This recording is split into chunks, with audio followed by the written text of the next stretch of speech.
Welcome to the Lebanon Leprechaun Show. I'm Dave Peach, and we are joined by the coach, Brent Keck. And Brent, 1-1, early going. Your thoughts on the TBL after 2 games? Well, I'm really happy and proud to be a part of it. It's been an exciting opportunity making the transition from high school to professional basketball. I'm still on a learning curve a little bit, and again, our players have been great in helping me on those things, and I got my ego in check and humble enough to learn from them as well. But it's been exciting. I thought we had a tremendous effort on Saturday versus St. Louis, and showed great grit and toughness against the team that's been back-to-back runner-up in our league. And just were down and struggled, but just kept the fight the entire time, and made enough plays at the end. And Logansport, give them credit and stuff. We had our home opener. I thought it was a great atmosphere. I think Chris did an amazing job, our ownership and our whole organization, of putting everything together. And we struggled out of the gate a little bit, but I think a lot of that credit needs to go to Logansport as well. The guys are making the way in here, and you're giving them a thumbs up. Now, a little bit about coaching for 30 years in high school and now at the pro level. How? I mean, obviously, it's a complete different ball game. Yeah, I've been blessed to be a part of Indiana high school basketball for 30 plus years, and I was a late bloomer as a player, but I was real fortunate as an assistant, as a player. Let me back that up and stuff, to play for some really great coaches, and been really blessed, to work under some Hall of Fame coaches, and Alan Darner and Marty Johnson, and been able to learn a lot from them. And I've been really blessed to have a lot of great players in my time as a career, and a lot of great assistant coaches. I've enjoyed my journey as a high school basketball coach, but this was a challenge when Chris took over ownership of the team. When we talked about it and stuff, it's an exciting opportunity. I think they've put together a great group of guys, and I'm really fortunate to have the opportunity and enjoying this transition to professional basketball. Chris Canal, the owner, and you go back with him. I know he's excited to have you on board. What drew you into the TBL? Well, like I said, to be honest, Chris and other group of our friends, we all got together and we were sitting down there, and he was talking about making the transition to potentially purchasing the franchise. And, we just got to talking about things. And again, I love the game. And again, this was a challenge. Again, it's all new to me and stuff, as far as the rules and a little bit of the transition stage, but it's still a basketball piece and stuff. And it's an exciting challenge. And to be honest, my battery's recharged. I've loved every minute of it. And again, I think we're going to continue to get better. I really like our personnel, not only the personnel that they assembled, but the people that we have on in our group and stuff. So again, it's been really exciting. I look forward to us continually getting better throughout the course of the season, and hopefully by the time we get towards the playoff run and stuff, be putting together our best basketball. Take us through the roster. I know that this is you have tryouts, you have a draft. How has the roster been assembled, and what are some things that you some insights into putting that together? Well, again, that process was new to me. We had 3 tryouts. Chris welcomed back everybody that had been a part of the program in the past and all those things. We had 2 here in Lebanon, and we had another one up in Mishawaka. We got an opportunity to get eyeballs on a lot of really good players and talent. And it's been a really challenging process trying to figure out what would be the right fit for our personnel. And then there was a combine and a draft as well and stuff, which obviously you were there. And again, we got a chance to see eyes on some really good players there as well. And we're able to select a couple people in the draft as well that are part of what we're doing now. But like I said, again, we are a by-committee team and stuff. I really like our group. Like I said, I really think we have a nice balance from the perimeter and the post. And again, I think we have a group, again, that is going to continue to flourish and improve as the year grows. And about the atmosphere, you talked about the crowd at Lebanon the other night at the Farmers Bank Fieldhouse. That was electric, and it's good to see the support, and I know we'll see that again on the 17th on St. Patrick's Day. Well, and I think Chris has done an amazing job. I mean, just even being here, and we appreciate Western Boone doing all the things that they're doing today and stuff. Weibo. But to have someone like yourself that has such a history in the game, doing the broadcast, again, all this is new to me and stuff. But being already at a couple other places or seeing things that are going well in our league, I mean, we want this to be the premier destination in our league, and I think we've done everything in a first class, and that goes to Chris and his whole organizational team and stuff, right down to the broadcast, the game day staff and facilities and things. And I don't think we put our best product on the floor the other night and stuff, but I think if people hang in there and stuff, they're going to see something special. And we really appreciate all the people who are out there and stuff. Again, just with all the facilities and all those things and stuff. Again, it's been first class, and I think, like I said, we're going to make this the premier destination and something that we want to be a part of. And I know Chris is really proud to make this a part of the Lebanon community. Now, talk about your background. UNC Asheville, a Division I program. You played in Anderson and now a professional basketball coach. But a little bit about your playing days. Yeah, I don't have a real long communication in regards to my high school. I was a real late bloomer as a player. I was, to be honest, even the kid that got cut in junior high. Played JV all the way up to my junior year and all those things. Coach Darner came my senior year. Again, a Hall of Fame high school basketball coach, and Coach Foley was a great in development of my growth as well and stuff. But late bloomer, but I was 6'9", and again, you can't coach height. No. I was 6'9", and a little ornery. I thought I had some toughness to me, and I could shoot it a little bit and stuff. But late bloomer as a senior and all those things. I went to an unsigned senior workout, had a great day, and then I had a few opportunities. UNC Asheville ended up being a really good fit for me. I don't think that there's going to be any overwhelming possessions if you look at my video. And yes, we're talking about VHS tapes and stuff where I'm going up and pushing it down on anybody or anything like that. But I had a really good career. It was a good fit. I had to play for two outstanding coaches, and Jerry Green, who went on to Tennessee, and Don Doucette and stuff. It was a great fit, great career for me. So again, I was real fortunate to have that opportunity. Now, you're a teacher, right? Yes, sir. Yes, sir. How do you balance it? I mean, teaching and making it, and that's in south side of Indy? Yes, yeah. Well, it's always been a part of my balance and all those things and stuff. And again, we have a unique situation with our classroom and things. Like our day is done at 1:55. So I can balance those things. And I am at the back end of my career as an educator and things. I'm giving some thought to possibly doing that thing, but the coaching piece is still something I really love. I've enjoyed my journey and experience in the classroom. I've got great people that I work for at Southport High School and things, and I enjoy that. I teach careers and business and things. It's been really a good journey and all those things. But again, the balance piece and stuff, to be honest, it works out really well with our schedule and stuff. Like we don't practice until the evenings and all those things. And again, we haven't had an issue yet on the travel piece and all that good stuff. I think the only part of stuff that, again, is for me, making the transition and stuff. I got in the game late. I got a little 8-year-old home and stuff. So I'm doing the morning drop off and then like maybe FaceTiming before practice on those days that we're on the clock and all those things. But he's going to be up here, him and my wife here soon and stuff to see some games and all that good stuff. But that's the only part and stuff, maybe a little bit and stuff. But I think everybody in their journey and their battles and stuff, like I said, I'd love to be able to see my kid a little more.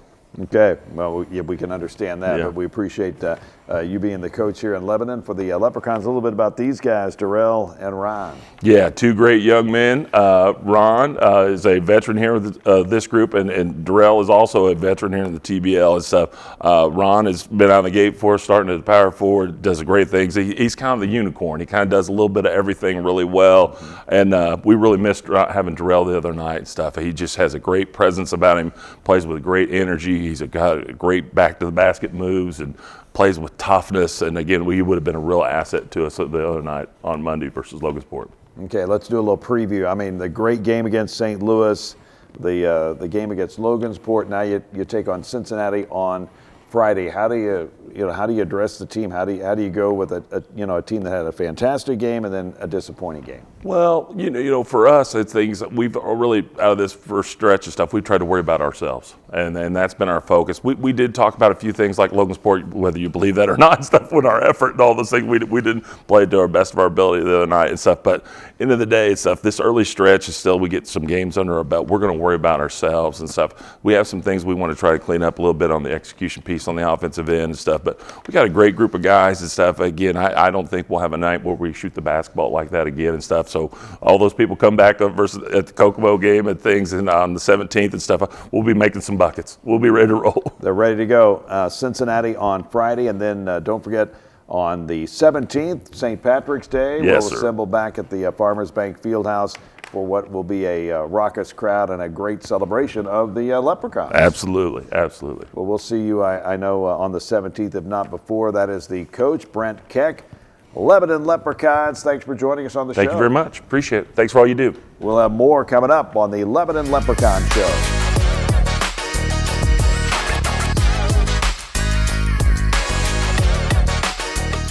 Lebanon Leprechaun Show. We are joined by Ron Washington. Ron, good to see you here. Good to see you. Thank you for having me. We've talked several times. A little bit about your TBL journey. I know you also played in the BSL. Yes. I first started playing in the TBL from a player last year, Deontay Raines. I was real close with him, and he brought the idea of coming out here. So last year was my first year in the TBL. Then I had a short stint with Newfoundland around November, and now I'm back here. Give us your background. I know New Jersey is your home, right? Yeah. I went to Snyder High School in Jersey City, New Jersey. It's like a public school around like 1,300 kids. Legendary Jersey City High School coach, Shelton Gibbs, went to St. Peter's, top 5 scorer. So I was around basketball for a while. He was my AAU coach since I was 9 years old. So yeah. A little bit about East Coast basketball. What's it like? It's different. I'll say it's different from all the other styles of basketball because a lot of times everybody just want to see a show in a kind of sense. So they just want to see one-on-one dribble, layups, fast-paced basketball. Sometimes it get to a point where it's not real basketball, to be honest, where the ball isn't moving, it's not backdoor cuts, it's not the way other states play basketball sometimes. It's like more of a street ball style, even in like the high school and even college a little bit on the East Coast to me. How does that help or hurt a player going then into college?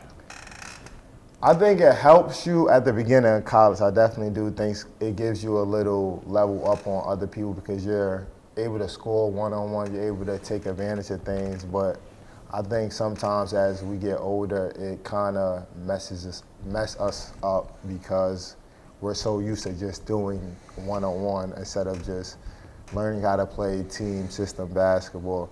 So I think it's a good and a bad with it. It's just you have to realize when something's too much. Now, as a player, played against St. Louis, then against Logansport. Mm-hmm. How do you evaluate and what do you see as, what happened after you beat the, two-time runner-up at their place and then the game against Logansport? I'm gonna say it's probably like a few things, but I think the first thing, it just wasn't energy. We didn't have the energy that we needed to bring. We obviously didn't make shots at a high clip, shooting under 40%, under 20. I think we shot 20% from the 3, 50 from the free throw. That's not professional numbers, like, if we're being honest. So I think it's a few things. We're learning each other. We're all just trying to figure out how to play with each other, and it's growth. Like, we're gonna put out a better product out there throughout this season. But I definitely think we didn't bring the energy that we needed to bring. Yeah. I don't know if any Bill Belichick fans are here, but you remember On to Cincinnati? Oh, sure. Yeah. So we're on to Cincinnati, right? Yeah. The Logansport games. So what's your mindset going into Cincinnati? I think all of us, we talked about it, like a few of us, we talked about how the main thing we need to focus is on our defense, our principles. What do we want to do consistently? The second thing is we need to come into practice. We got 2 practices before Cincinnati, and those need to be hard, understanding, we're listening, we're talking. It has to be a productive practice. We have to get better. It can't be a practice where we're just feeling like getting through or just getting shots up. It has to be a productive practice where we're actually competing and doing something positive for the team instead of just going through the motions, which as you get older can happen a lot. Who are some players that you looked up to growing up and maybe still look to in the NBA and college? I think obviously everybody would say LeBron James, the way he just presented himself. He was professional. He took care of 50,000 points now. Yeah. Then obviously like Kyrie Irving. A lot of East Coast guys though, like Kyrie Irving, Shaq, Kobe, guys who played on the East Coast. One more question about the NBA. A lot is being talked about. It's a 3-point shooting contest. As a young ball player looking at the NBA, what are your thoughts on the state of the game? It's getting boring. I want to be honest. Oh boy, it's getting boring. Look out! And it's only getting boring because I feel like everybody's the same. All of us everybody's trying to do the same exact thing instead of just being unique. It used to be players that did one thing unique, and that's what made him stay on the court. I think when everybody's trying to do the same thing, that's when things become a problem and then it get a little boring. But I think we have a lot of talent in the world now. Like, it's so much talent that it's an entertainment league, so it's going to be forever entertaining. What would you do if you were steering the competition committee? They made some rules in baseball, put a man on second base in the extra innings and pitch clock, and anything that comes to mind. I don't know, maybe a 4-point line, but that just. I've heard about corner threes are easy. It's hard to defend, so maybe somehow I don't know how you take the corner three out. I mean, I don't know. I just think that the game needs to be more unique. It needs to be more guys like Darrell, and need to be more guys like Joe, like unique guys who still have a mid-game, have a post-game, and not just want to shoot threes all day. All right. Well, learn from the TBL, right? Yeah. Facts. All right. Well, best wishes going to Cincinnati. I know we will keep the conversation going. It's always fun to talk to you and see you on the court and off the court, and we appreciate your time. Thank you for having me. Ron Washington, Lebanon Leprechaun Show.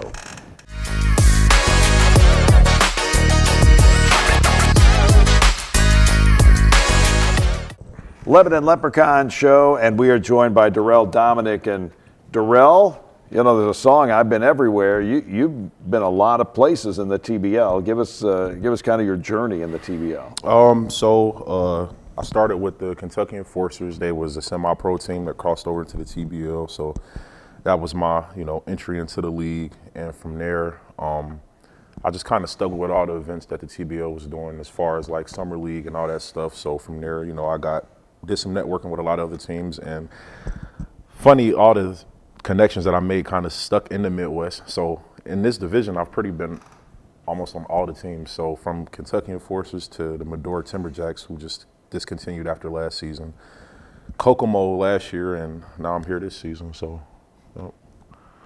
What are your early thoughts on the Lebanon Leprechauns? I like it here. I like it.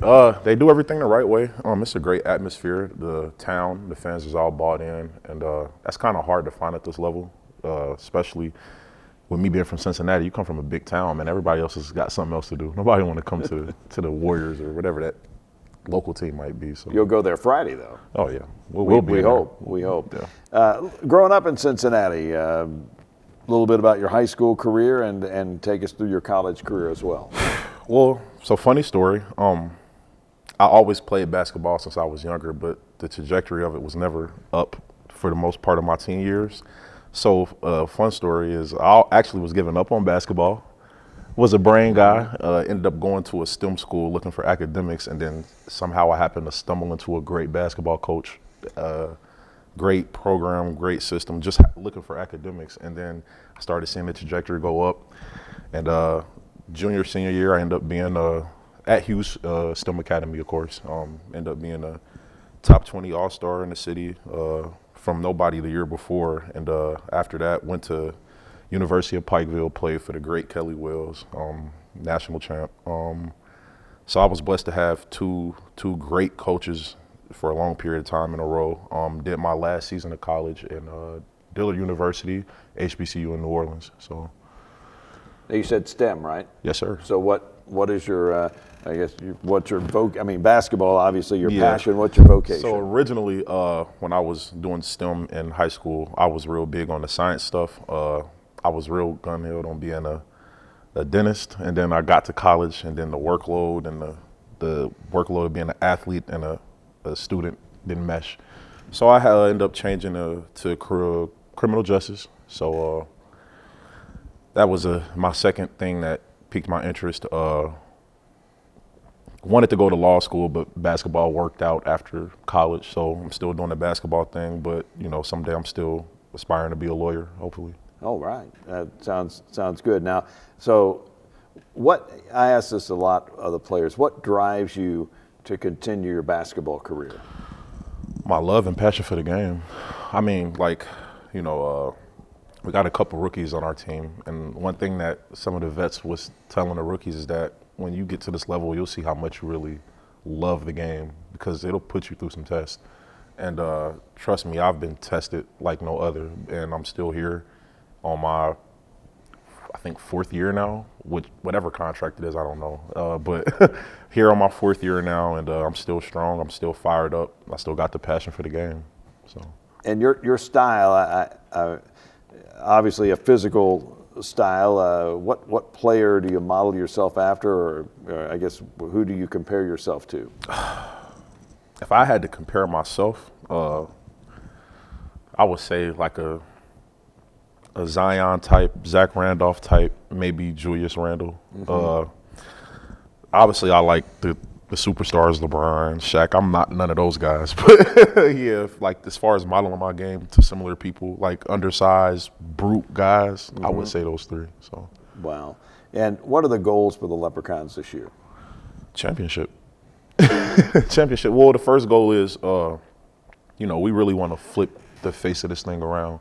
And I think we want it to be like how the Leprechauns were the first year they started. And they were a powerhouse team in the league. They was feared in the league. You know, they went to the Eastern Conference Finals and lost. Came up short a game, I think, to Albany or one of those teams. Yeah. And so, and then the last 2 years after that, it was sort of a drop-off. So we're trying to pick this thing where it left off in 2022. And a little bit about Lebanon and what are you learning about Lebanon and Boone County and the area here? Yeah, I'm still figuring out the area, still trying to get outside of the room a little bit and become familiar with everything. Just found out it's a 24-hour subway in the area, so that was huge for me. How about that? But it's a hit and jump for me. But other than that, I'm still trying to figure everything out. I like the people, like I said. The fans is great. I can't complain anything. So, a little bit about the team. So I knew a lot of guys coming into the situation, so that made it easier for me to make a decision on as far as where I wanted to play this season. The new guys that I'm meeting, everybody's cool. Everybody got the same goal. We all like-minded. And, once we just start building that camaraderie and becoming one, I think will be a big problem for people to deal with. Because you can be good on the court, but when you gel off the court, it make everything on the court 10 times smoother. So. Yeah. It's a good group, and you were not able to play on Monday night. How are you feeling now, and what are your looking forward to Cincinnati? Yeah, I'm looking forward to the game Friday. Like we were saying before we came back, a hamstring isn't something I want to rush, but I'm still doing everything to get back and be healthy for the team Friday. I'm anticipating that I'll be back. I'm feeling good. I was talking to Coach Keck. I felt good this morning, getting out of bed and all of that stuff. So I should be expecting a return against the Warriors, and it should be a great game. They got a guy that's my size but 7 feet, so we always like those type of battles. You like battling underneath. When you're not playing basketball, what do you enjoy doing? Social time, man. Social time is like therapy for me. Whether it's just hanging out with my teammates or being on the phone with friends back home or something. Social time is therapy for me, and then outside of that, just work. Working, trying to provide. Getting it done here in Lebanon. Well, best wishes back home. I assume there'll be some folks there seeing you there. Yeah, I might have a little private Darrell section in the stands somewhere. So it's back home hopefully. But it should be a good game, and I definitely we'll have some people on the road with us as usual. But I definitely have some people there. From Cincinnati, but rooting for Lebanon, so it'll look a little weird.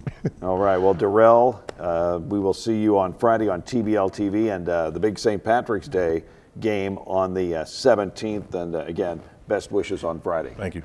Good to see you. Don't forget the Power Pack and Boomer will be there on the 17th for St. Patrick's Day at the Farmers Bank Fieldhouse. Get your tickets, $15 for those, $10, 13 and under. It will be Lebanon against those Kokomo Bobcats on the 17th. So make plans to be there and celebrate St. Patrick's Day with us. Watch the team on Friday when they take on the Cincinnati team. And they are the Warriors, right? Yes, sir. I believe they are. Yeah, the Cincinnati Warriors on Friday on TBL TV. That's the Lebanon Leprechaun show for today. I'm Dave Peach. Have a great day.